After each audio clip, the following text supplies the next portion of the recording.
I never thought the happiest night of my life would turn into the most humiliating.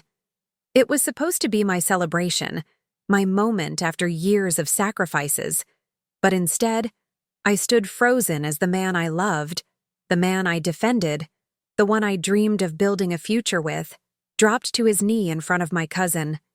My cousin, who smiled as if she had won some prize that had secretly belonged to her all along. My entire family gasped, whispers cutting through the music like knives. Everyone looked at me, waiting for a reaction, but I couldn't move.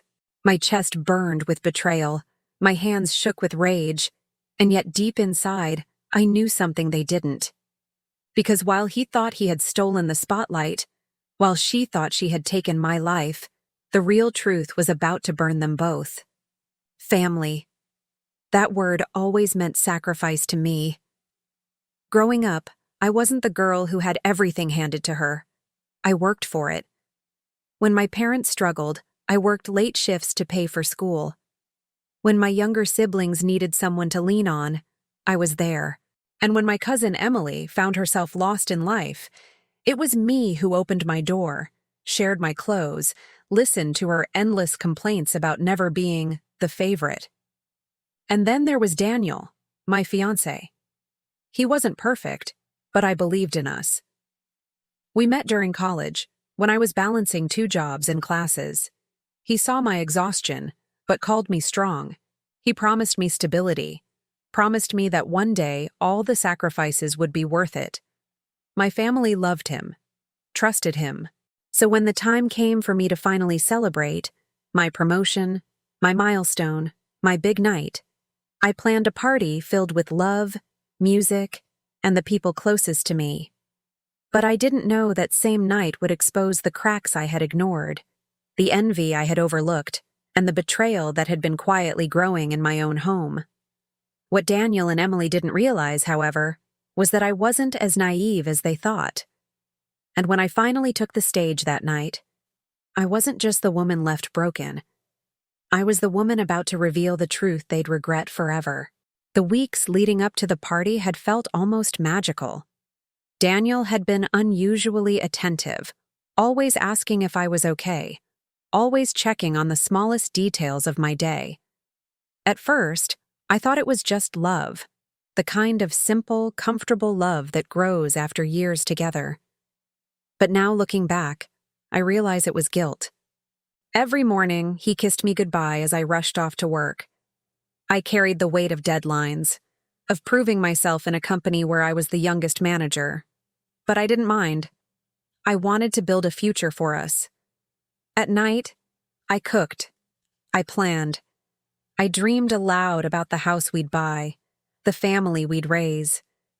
He smiled, nodding, but his eyes sometimes drifted elsewhere, and I convinced myself it was stress. Then there was Emily, my cousin, who had been living with me for months after her breakup. She was sweet on the surface, always laughing, always complimenting me, but there was something in her tone that stung. She'd joke about how lucky I was, about how Daniel was such a catch, and she'd say it with a half smile that made me uneasy. One evening, I came home late to find them both in the kitchen, laughing over something on his phone. They jumped when I walked in. Emily excused herself quickly while Daniel explained it away as a funny video. I brushed it off, because trust was what love was built on. The party was my focus. I wanted it perfect, not for me, but for my family who had supported me through everything. I booked the hall, chose the music, made sure every detail reflected gratitude and joy. Daniel offered to help, but he seemed oddly distracted, asking more questions about the guest list than about the decorations. The night before the party, Emily hugged me and whispered, "Tomorrow's going to change everything for you." I smiled, thinking she meant my career, my promotion, my moment finally arriving. But her smirk lingered too long. Still, I ignored it. Because that's what I did. I ignored the little cracks, the strange silences, the too long glances.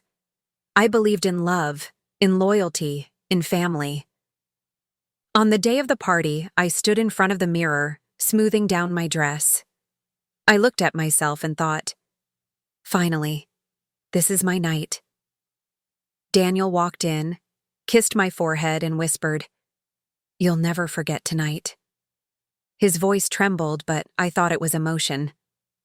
The hall filled with laughter, clinking glasses, and warm hugs. My parents beamed with pride, my siblings cheered for me, and Emily stood near Daniel, her hand brushing his arm too often to be accidental. I saw it, but I swallowed the unease. I wanted to believe in happy endings. As the music swelled and the spotlight turned toward me, my heart swelled with joy. Everyone was here to celebrate me. But what I didn't know was that in the next few minutes, my life would shatter. Because Daniel wasn't planning to raise a toast to me.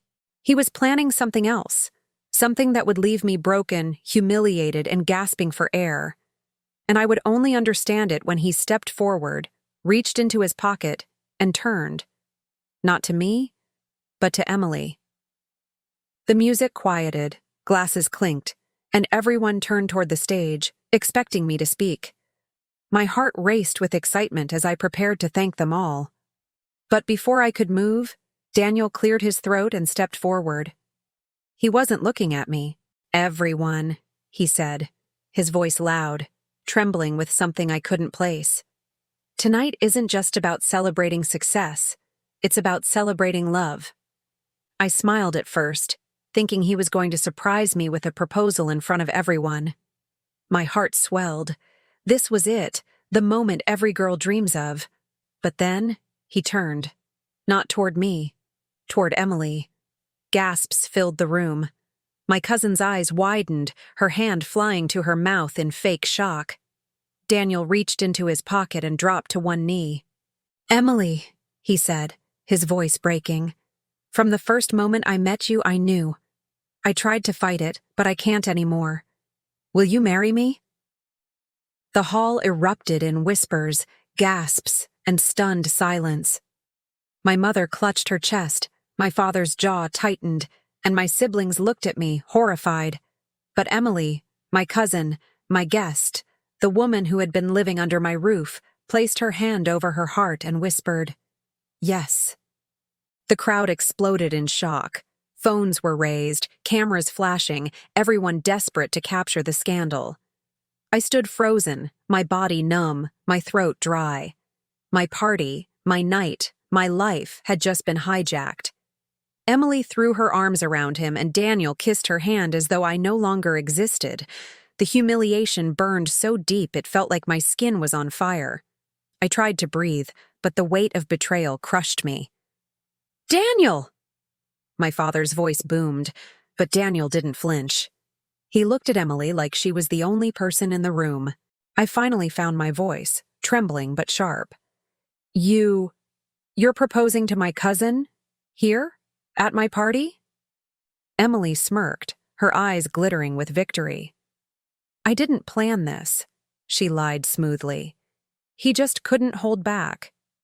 But I saw the way she glanced at him, the way her lips curved in satisfaction. They had planned this.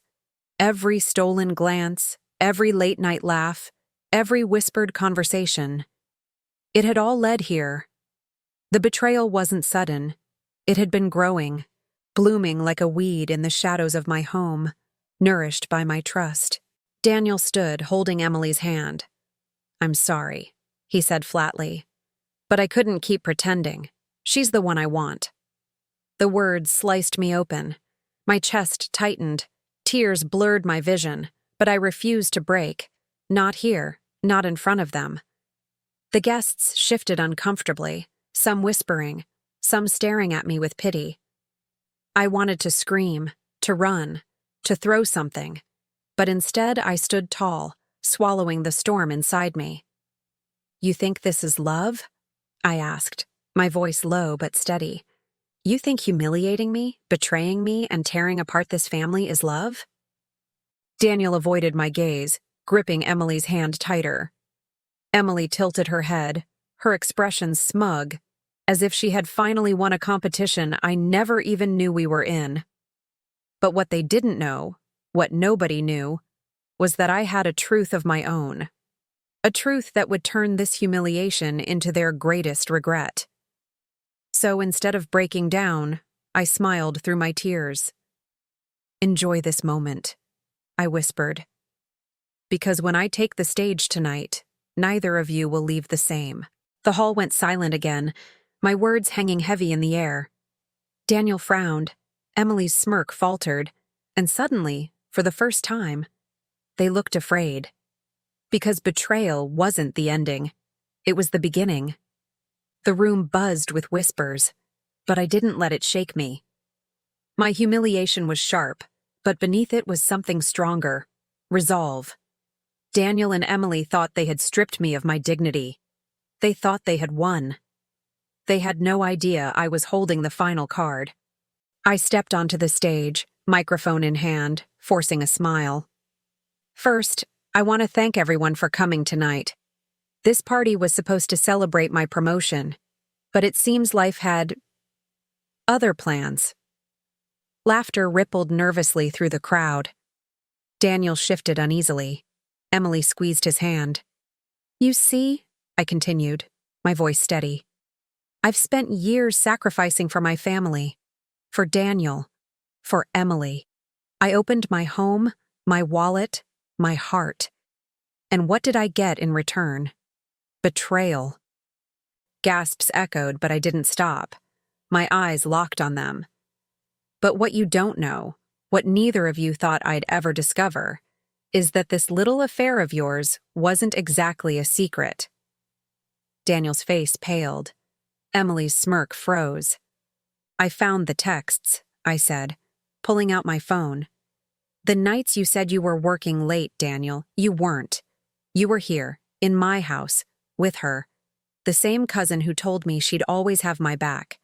You both lied to my face, while using my roof, my food, my kindness to fuel your betrayal." The crowd gasped louder. My mother covered her mouth. My siblings shook their heads in fury. Daniel tried to speak, but his voice cracked. "It's not—" "Don't bother," I cut him off, "because there's more." Emily's face drained of color. I pulled out a small envelope. "Daniel, while you were sneaking around, you forgot something very important. That ring you just gave her? You didn't even buy it. It was purchased with the joint savings account, money I earned, money I set aside for our future. So when you kneeled tonight, you weren't just proposing to her. You were proposing with my ring." The hall erupted. Outrage, disbelief, whispers of disgust. Daniel's jaw clenched. Emily's hand shook as she looked at the ring now burning on her finger. "That's not true!" she shouted, but her voice cracked with panic. "Oh, it's true," I said, my voice like steel. "I brought the receipts." I held up the printed bank statements for everyone to see. Phones flashed again, capturing every detail. The guests began murmuring, their admiration for the happy couple turning into judgment. My father stepped closer, his fury barely restrained. "You humiliated my daughter with her own money?" he thundered. Daniel looked down, sweat on his brow. Emily pulled her hand back from his, her eyes suddenly filled with doubt. But I wasn't done. I leaned into the microphone, my voice soft but cutting. "You thought this night would be your victory. You thought you'd steal my spotlight. But all you did was expose yourselves for the liars, thieves, and cowards you are. And let me tell you something, Daniel. When you regret tonight, don't blame me. Blame the choices you made when you thought I wasn't watching." The room erupted in applause, not for Daniel, not for Emily, but for me. My family rushed to my side, surrounding me with pride and love. Daniel stood frozen, his face red, his hands trembling. Emily ripped the ring off her finger, throwing it at his chest. "You didn't tell me it was her money," she hissed. And just like that, the betrayal that united them began to unravel. Daniel looked around the room, but there was no sympathy left for him. Only shame. And in that moment, I knew I hadn't lost. I had won.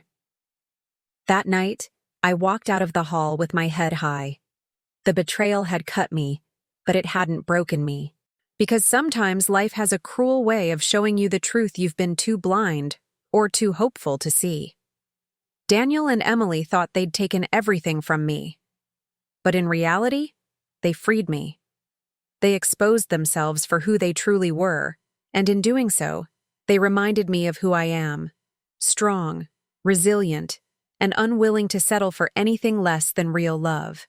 The moral? Betrayal doesn't define you, it defines the betrayer. When people show you who they are, believe them. And when someone tries to steal your light, don't fight in the shadows. Step into the spotlight and let the truth speak louder than their lies. Because in the end, dignity outshines deceit. Always.